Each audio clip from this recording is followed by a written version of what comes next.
저는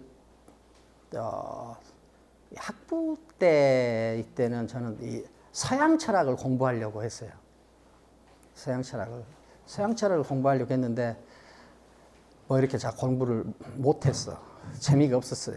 재미가 있었는데 아주 힘이 들더라고.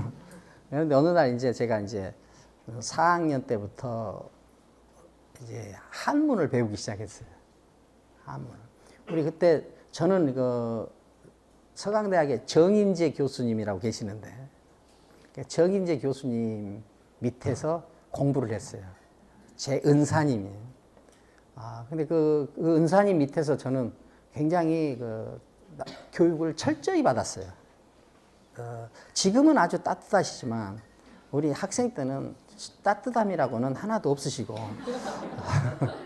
무섭기만 했어요.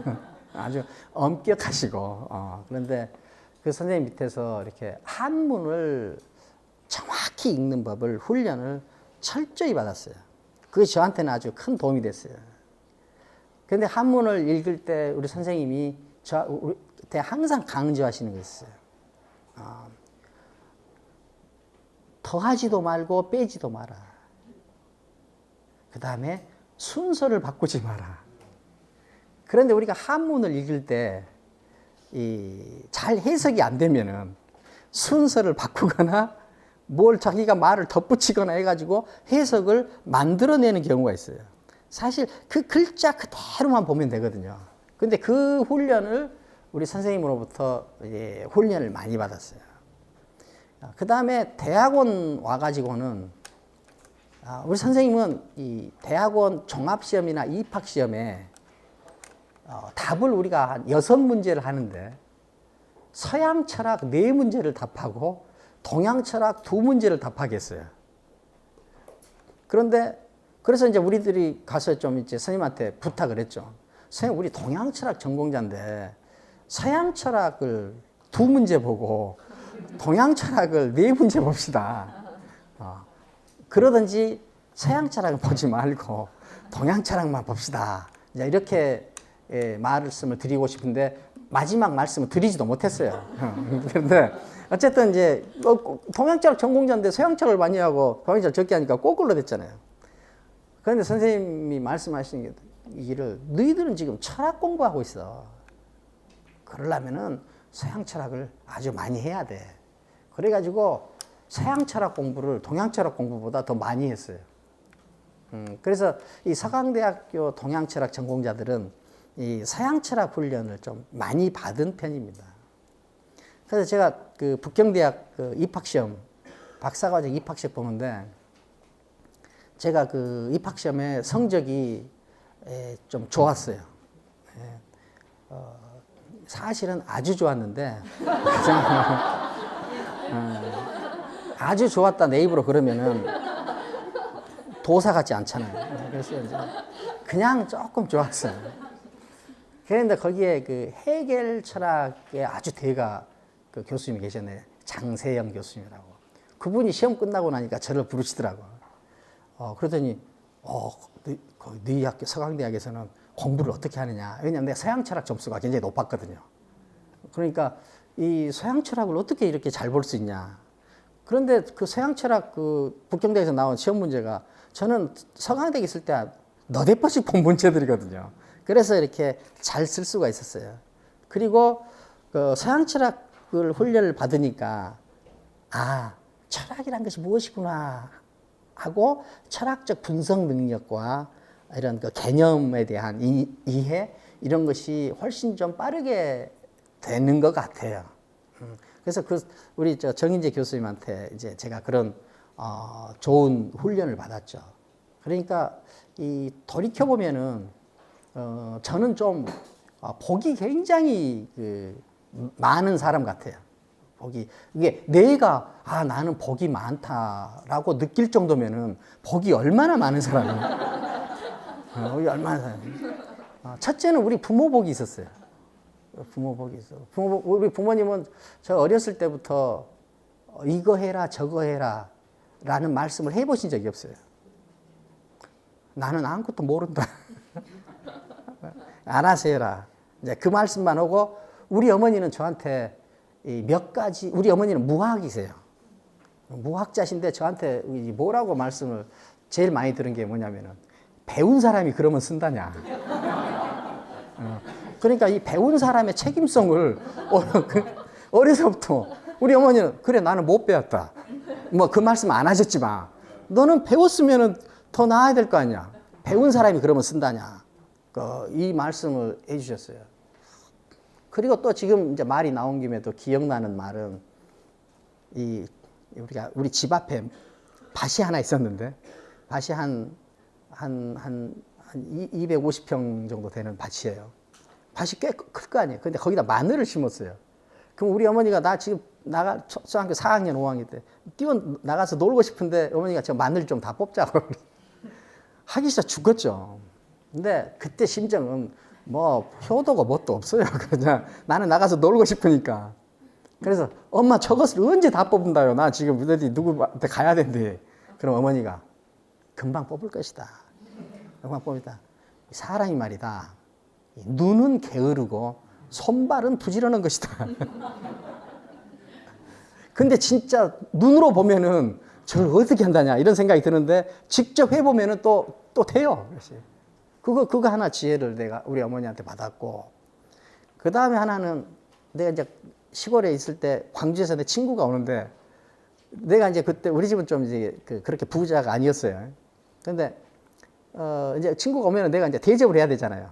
근데 이제 우리 엄마한테 엄마 뭘 이렇게 대접할까요? 이건 좀 비싼 것 같고, 근데 이건 대접해야 될 것 같고, 근데 이건 너무 비싸고 돈은 없고 뭐 어쩌고저쩌고. 우리 어머니가 그러시더라고. 너 1,000원 아끼려다가 100만 원어치 욕 먹는다.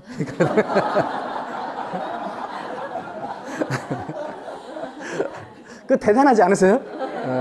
그러니까 우리 어머니 어떤 좀 부모복이 저는 있었던 것 같아요. 부모복이 있었고. 근데 우리 아버지는 학교 선생님이셨는데도 뭐 공부해라 뭐 해라 말씀을 한마디도 안 하시고, 내가 어려서 종아리를 한 3번 정도 맞았는데 그 뭐 공부 안에서 맞은 적은 한 번도 없고, 남의 농작물에 피해를 준 것 때문에 남의 농작물에 피해를 준 것 때문에 이제 그걸로 이제 좀 종아리를 이제 한 3번 정도 맞고, 그 뒤로 우리 아버지한테는 뭐 이렇게 맞은 적이 없고, 그래서 저는 부모복이 아주 잘 받은 것 같고, 그 다음에 내 초등학교 때 선생님들 그렇게 이렇게 따뜻하게 잘 해주셨어요. 잘 해주고 때리지 않고. 그 다음에 또 저는 사례지어 중학교 나왔는데 세계에서 제일 좋은 학교입니다. 그 사례지어 중학교 나왔는데 거기서 신부님들한테 지극정성 사랑을 받고 이렇게 성장을 했어요. 그리고 고등학교 때는 그때 이제 험한 시절이었는데도 우리 박성무 선생님, 박성무 선생님이 저한테 영향을 많이 주신 제 은사님이세요. 며칠 전에 이렇게 같이 이번에 또 책을 내셔가지고 또 같이 점심을 했는데, 지금 또 제 은사님이 우리 학생들한테 잘해주신 것뿐 아니라 그분이 그냥 감옥에도 들락날락 하시고 막 이렇게 하시는 와중에서도 학문을 계속 하세요. 연구를 계속 하세요. 연구를.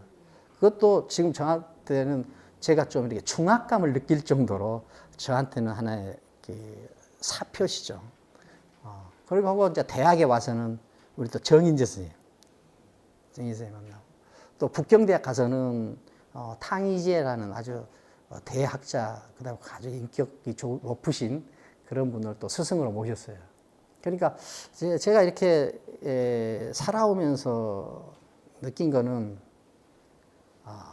내가 무엇을 했다기보다도 그 주위에 있는 많은 이 선하고 고급스러운 인연들, 그런 인연들이 나를 이렇게 만들었다.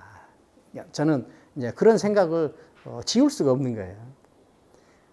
그런데 우리 정인재 선생님께서 어느 날 저한테 북경대학에서 나온 박사학위 논문을 나한테 이걸 번역하라고 이렇게 주셨어요. 어떤 책을. 그런데 우리 선생님은 어느 정도냐면은 이 번역해라고 숙제를 주시잖아요. 그럼 일주일에 한 번씩 선생님을 만나는데 번역을 얼마나 했는지 그건 난 꼭 검사를 받게 하셨어요. 검사를 받고 선생님 이만큼 번역했습니다. 그러면 그 밑에다가 날짜를 쓰고 사인을 해주셨어요. 참 잘했어요는 안 찍어주셨지만 내가 그때 대학원생이었는데 대학원생이 일주일에 한 번씩 내 번역한 그 공책을 갖고 와서 선생님 앞에서 이렇게 검사를 받았어요. 그럼 선생님이 거기다가 이제 마지막이다 이렇게 해주시고 그렇게 해서 이 한 권을 번역을 하게 됐어요. 그 번역을 해서 나온 책이 여기 있는 이 장자철학입니다. 이거 우리 선생님께서 나한테 내준 숙제로 번역을 했어요. 그런데 이 장자철학을 그때 제가 이제 석사 때 번역을 한 거죠. 석사 때 번역을 하고 그다음에 박사 과정을 마치고 그냥 어떻게 해서 이제 하얼빈으로 내가 갔는데 그때 흑룡강대학에 있으면서 제가 중국어를 좀 배웠어요. 중국어를 배우면서 내가 이것을 석사 때 내 독해 능력으로 번역을 했는데 중국어를 진짜로 중국에 가서 배우고 나니까 중국어 맛이 하나도 안 살아나고 그다음에 중국어가 가지고 있는 특징이 그러니까 나는 보어라는 품사에서 중국어의 특징이 잘 드러난다고 보는데 그 보어에 대한 이해가 내가 깊지 않을 때 이걸 번역을 했어요. 그 다음에 그게 굉장히 좀 부끄럽더라고요. 그래서 이제 다시 또 얼른 또 이제 개정을 해서 개정판으로 나온 게 이제 이 책입니다. 이게 이제 북경대학교 박사학위 논문이에요. 개혁개방 이후에 북경대학에서 나온 아마 첫 번째 도가철학 박사학위 논문일 거예요. 이 번역을 하신 분은 리우샤오간이라는 학자인데 이 리우샤오간이라는 이 학자는 이 박사학위 논문을 내면서 세계적인 학자로 등장을 해요. 네.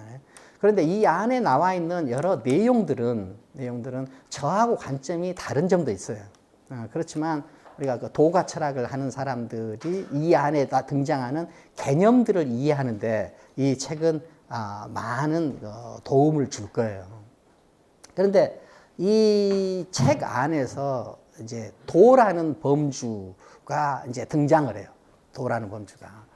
제가 이제 우리가 도가 철학을 하는데 제일 우리가 중요하게 다뤄야 되는 범주 하나는 도라는 범주예요.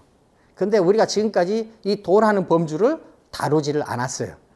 그런데 지금 여기서 중요하게 도라는 범주가 나왔다.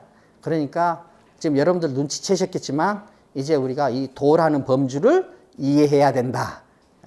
그것을 설명하겠다. 이제 이런 뜻이에요.